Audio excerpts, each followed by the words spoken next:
At 04:17 local time over a farm field in northern Ukraine, 7 drones claw into the dark and settle to 50 meters, noses pointed northeast, 500 kilometers from the building that keeps Russia's most important military satellites talking to Earth. Unknown to the Russians, every radar, missile, and jammer between this field and that building is about to do its job exactly right and lose anyway. Crossing the border electronic warfare belt, a curtain of transmitters built to drown and forge every navigation signal that enters it, the formation takes a direct hit of pure fiction. Every screen in the flight insists its drone is parked on the apron at Bryansk Airport, 40 kilometers north of where it actually is. None of them are. 50 meters over Russian fields, screaming along at 160 kilometers an hour, and not one twitches a single degree off heading. Russia's first layer just landed a clean hit on 7 machines that never felt it. The lie missed because it arrived at machines with no ears. Nothing rides in those airframes, but a course typed in before takeoff, a camera in the nose that has never once looked at the sky, and a box of spinning gyroscopes and accelerometers. That box is an inertial navigation unit, INS, adding up every turn and every second of flight with no help from above. These are AN-196 Lutis, Anatov's deep strike workhorse. $200,000 of plywood and composite apiece, a piston engine turning a pusher prop, a 50-kilogram warhead riding in the nose, and better than 1,000 kilometers of range, enough to launch outside Kyiv and reach a target the straight-line distance of New York to Chicago away. All 7 beat the spoof the only way that works. They were never listening. 200 kilometers deep, an S-300 crew on the border belt leans over a scope that shouldn't be this quiet. Their radar is built to finish targets somebody else hands them. A name, a track, a firing cue, wired down from the big surveillance sets sweeping the deep approaches. Nothing's coming down the wire this morning. Over the past year, Ukrainian strikes have walked up this corridor and burned those surveillance radars out one by one, and this crew read every loss report as it landed on the desk. If you look here at the map of this corridor, each surveillance radar on it marked destroyed. The quiet scope starts to make sense. Burn out the eyes, and the battery is a boxer in a blindfold. Still strong, still dangerous, but every punch arrives from a direction he never saw coming. And on a wet morning, blind gets worse. A flicker crawls across the bottom edge of the scope. The operator leans in. Gone. Another flicker further east. Gone again. He logs it the way the forecast told him to, rain, and he moves on.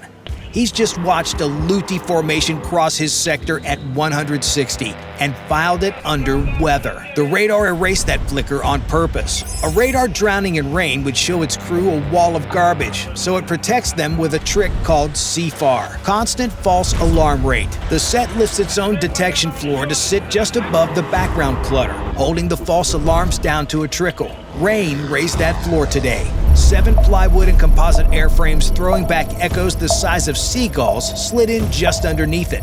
The radar didn't fail. It did exactly what it was designed to do, and that's the whole problem. Up in the belt, a second crew catches a return that holds. The challenge goes out, the radar demanding, in code, that the contact prove it belongs to Russia. Silence, and the sergeant checks his board and his stomach drops.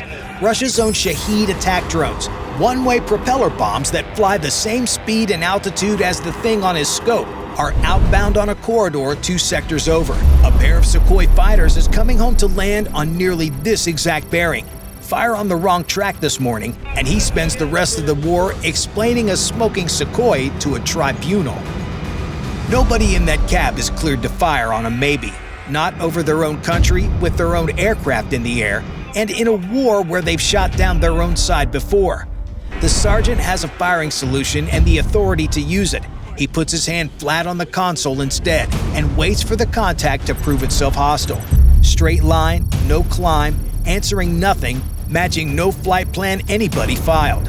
By the time it has, the Lutis have flown out of the far side of their engagement zone. Building the call took 3 minutes of cross-checks and radio traffic up a chain nobody wanted to own. The drone spent them covering 8 more kilometers of Russia. Like calling your wife to check if the stove is off. By the time you've confirmed, you've missed your exit. That right there is the weapon, not the airframe. The 3 minutes of doubt. The next battery down the line has no such doubt. It fires. A missile catapults out of its tube, rotates, lights its motor, and comes screaming back down at 1,900 meters a second toward a Luti crawling along near the dirt. The launch slaps across the fields like a door blown shut. Then the missile detonates, high, early, into empty air. Fragments pattering down onto nothing but mud, like the first fat drops of a storm. The drone flies out from underneath the cloud and never wavers. Somewhere down the wire, a battery commander logs a successful engagement because from his console, the track and the missile met in the same patch of sky. S-300. NATO calls it the SA-10 Grumble, a system built to swat fighter jets clean out of the stratosphere, and it just fired at the ground. The warhead doesn't need a direct hit. It throws a 140-kilogram wall of fragments, and a proximity fuse is supposed to trigger that wall at the perfect miss distance. Supposed to. It listens for an echo the size of a fighter jet, and 50 meters under this drone sits the biggest echo on Earth. The fuse heard the planet. Think of a shotgun rigged to fire the instant something big gets close, and the ground is always bigger and always closer than the drone. $1 million of interceptor, tuned across decades to down the fastest jets NATO flies, beaten by $200,000 of plywood flying too low and too cheap for its own fuse to believe in. One battery hesitated, the other fired at the Earth. The third crew gets the cleanest track of the morning and never squeezes the trigger at all. A Buck M3 crew, a missile launcher riding on tracks, the layer between the big S-300s and the short-range guns, paints a solid return and starts building the solution. Range good, bearing good. Then the track dissolves off their own scope, like it was never there at all. They reacquire, it dissolves again. The missile stays on the rail. Blame the filter. A tracking radar doesn't see shape, it sees motion. The raw speed of a thing closing on the dish. To keep highway trucks and flocks of birds off the display, it throws away anything creeping toward it slower than about 50 meters a second. The Luti cruises at 44, marginal even head-on. On a leg that cuts crossways to the radar, its speed straight at the dish collapses towards zero, and the filter flies the fastest thing in the sky under geese. The drone isn't being clever. The man who drew that crossing angle onto a map in Ukraine was. 3 batteries, 3 misses, and none of them cost the formation a thing. The belt is behind it now. What downs the first drones this morning isn't sitting on the ground at all. It's been circling the interior since long before they crossed the border. 300 kilometers from the reservoir, an air controller scope that sat empty for an hour fills in a single sweep.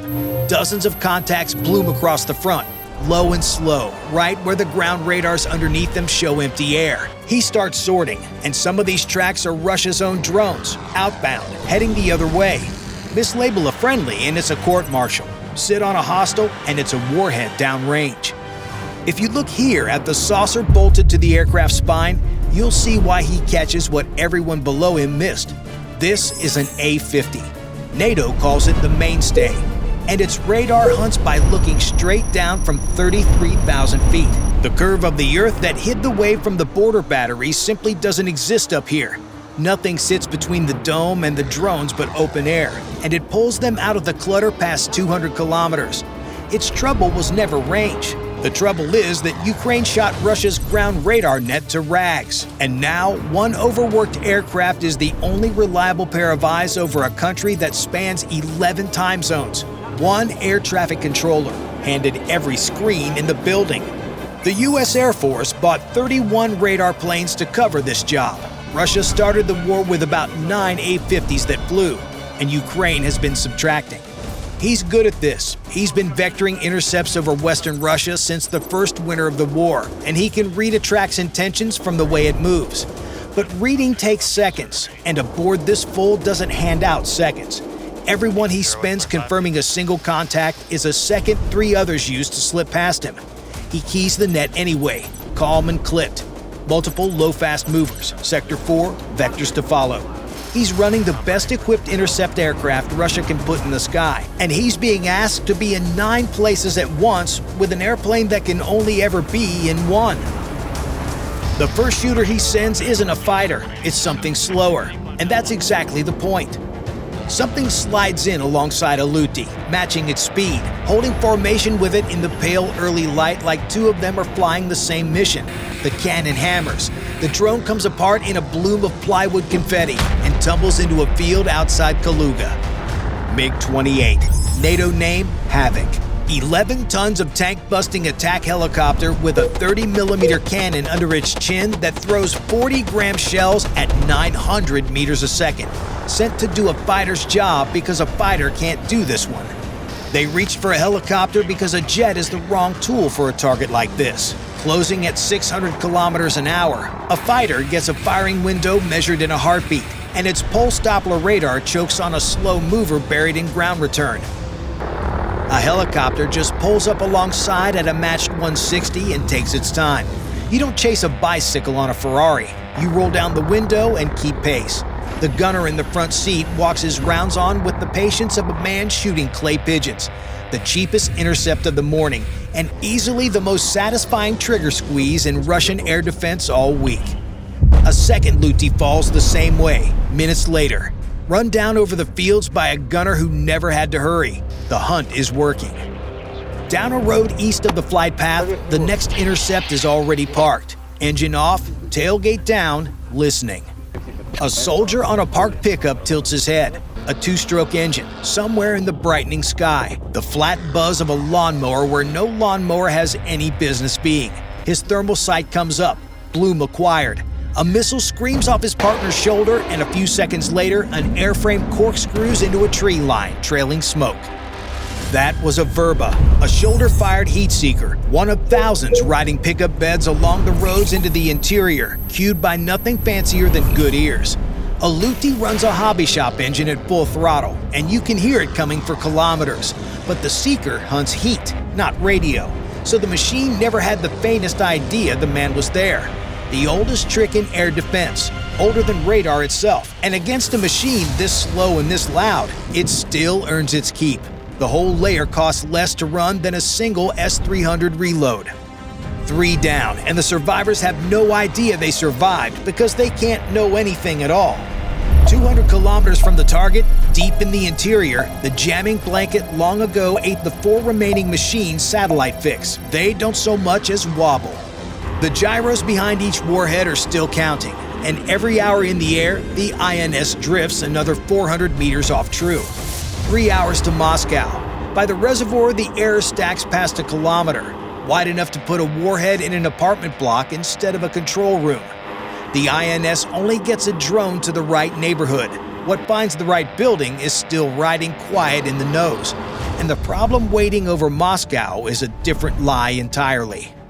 On the A-50, the board refreshes and the count climbs again. For each track a shooter closes out, the suite paints 2 more. The drones bound for Dubna are one finger of a much larger hand. Waves pressing Moscow proper and the towns to the southeast at the same moment.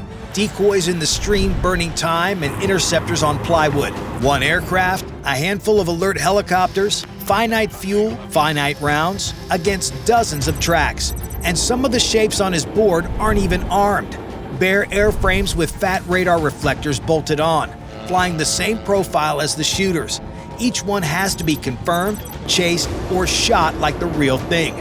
Picture a firehouse with 1 truck and a dozen alarms across town. Some fires just burn, not because the firemen are bad, but because nobody built the department for this. The cheap half of the wave buys the survivors a lane they never had to earn.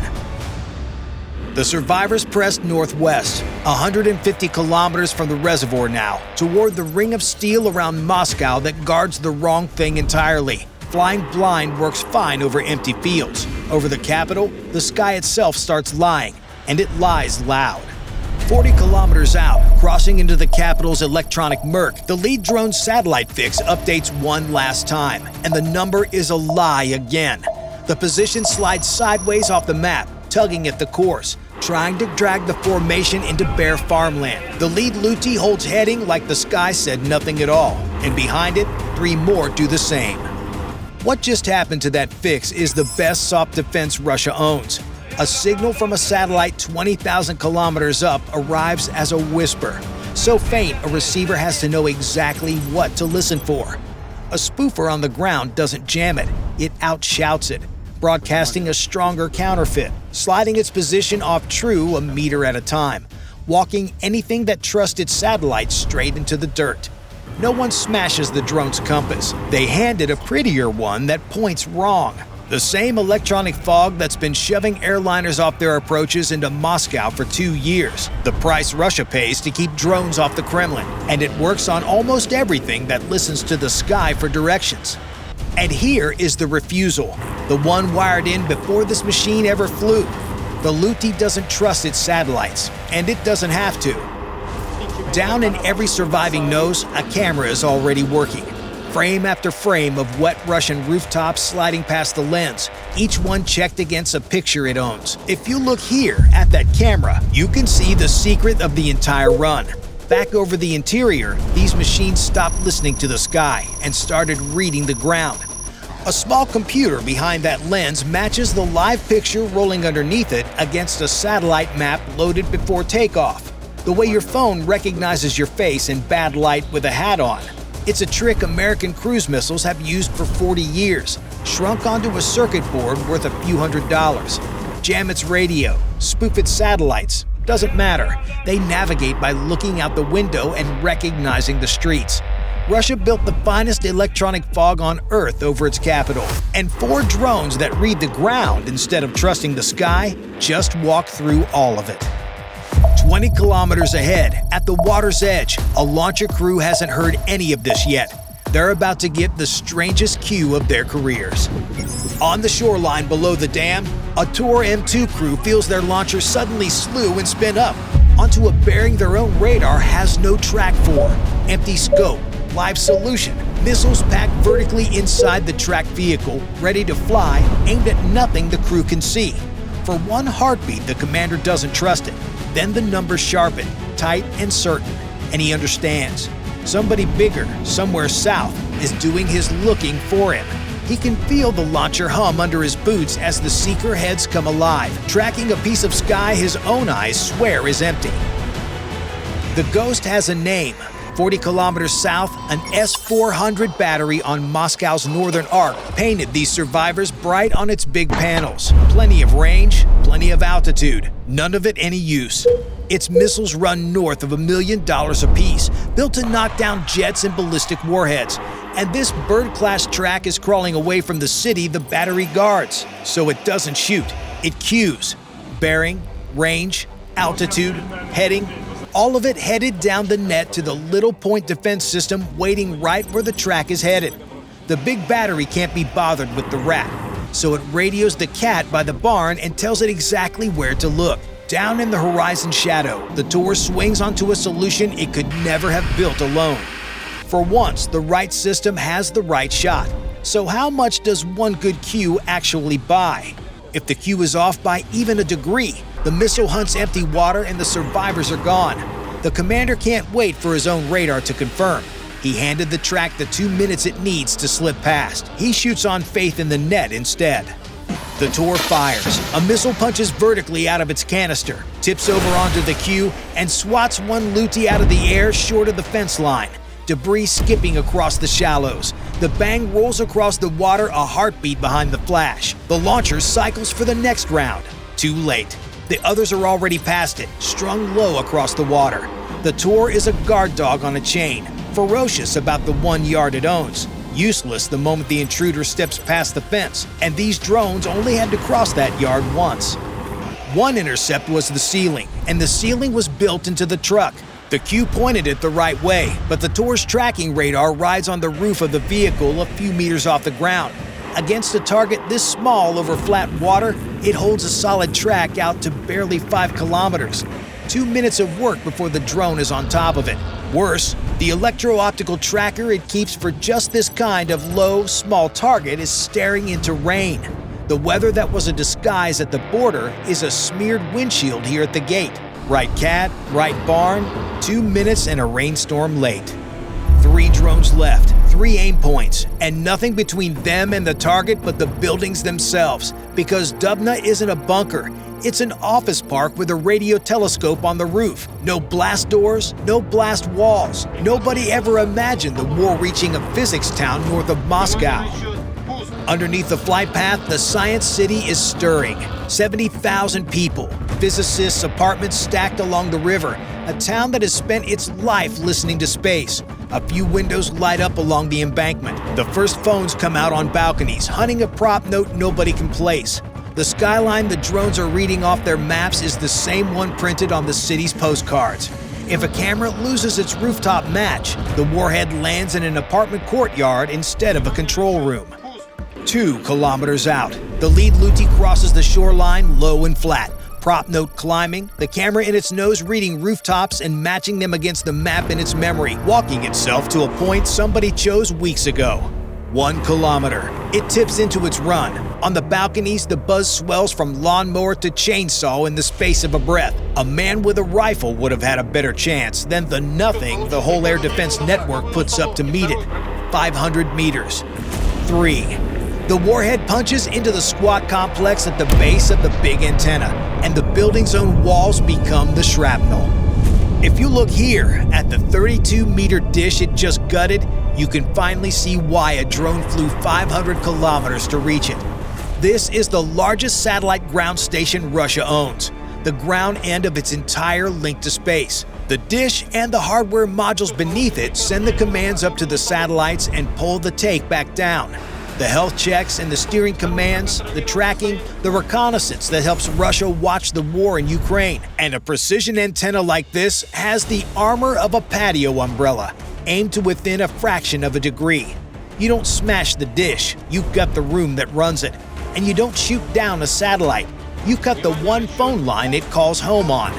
A delayed fuse holds the blast until the warhead is through the roof, so it happens inside the modules instead of against them. The concrete turning the explosion back onto the equipment it was poured to protect.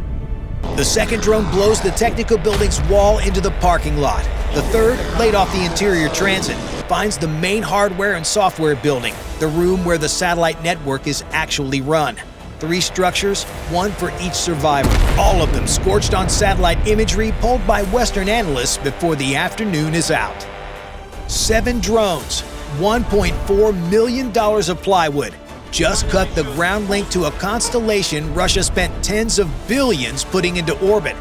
Birds still up there, still healthy, still calling home to a room that no longer exists. Until Dubna is rebuilt, every reconnaissance pass over Ukraine waits in line for backup stations never built to carry the load. The drones never touched a single satellite.